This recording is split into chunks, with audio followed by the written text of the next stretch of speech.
Start. Vastu दोष सबसे बड़ी समस्या जीवन काल में है। अगर आपका आय में कमी हो, घर में शांति नहीं प्राप्त हो रही है, पति पत्नी के बीच में तनाव बन रहे हैं एवं कलेश हो रहा है, किसी न किसी तरह का कलंक लग रहा है, उत्साह नहीं रह रहा है मन में, हर काम में बाधा पड़ रही है, तो इसका सबसे बड़ा दिक्कत घर का दोष, गृह का दोष। तो वास्तु दोष में दो चार चीज का ध्यान अवश्य ही रखना चाहिए। सबसे ज्यादा वास्तु में दोष होता है बाथरूम का। अगर आपका बाथरूम सही जगह पर हो और बाकी कोई भी चीज अगर वास्तु में थोड़ा गड़बड़ भी हो तो वास्तु में बहुत हद तक दोष नहीं लगता है। तो वास्तु सबसे ज्यादा वास्तु का उत्तम दिशा बताया गया है। पश्चिम और दक्षिण कोण जो होता है वह बाथरूम के लिए सबसे सुंदर जगह बताई गई है। उसके बाद किचन, यानी आप खाना किस दिशा में बना रहे हैं, ये भी वास्तु के लिए बहुत इंपॉर्टेंट होता है। तो खाना बनाने का जगह पूरब दक्षिण कोण को उत्तम माना जाता है। वास्तु में उत्तर और पूरब के कोण पूजा गृह के लिए माना जाता है। दो तीन चीज और है, जैसे अगर आपका जो घर है और घर के पश्चिम दिशा में अगर किसी का और घर हो और वो घर आपके घर से अगर ऊंचा हो तो आपके घर कभी बरकत हो ही नहीं सकता है। तो उस स्थिति में अपने घर का पश्चिम का भाग को ऊंचा रखना चाहिए, उससे आपकी आय का स्थिति मजबूत होता है। घर में नाली कभी पश्चिम दिशा में नहीं बहनी चाहिए।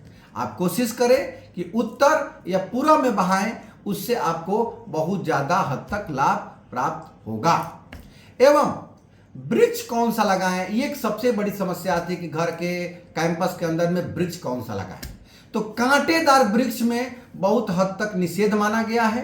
कांटेदार पौधा नहीं लगाना चाहिए, लेकिन कांटेदार पौधा में शमी का पौधा अवश्य ही लगाना चाहिए, क्योंकि कांटेदार पौधा में शमी और दूसरा एक अनार, एक दो ऐसे पौधे हैं जिन्हें घर में अवश्य ही लगाएं। और ये दो पौधे लगाने मात्र से वास्तु में छोटी छोटी अगर इधर उधर गलती भी रहेगी, स्थिति के अनुसार नहीं बना रहेगा, तो उसके बाद भी आपका दोष नहीं लग सकता है।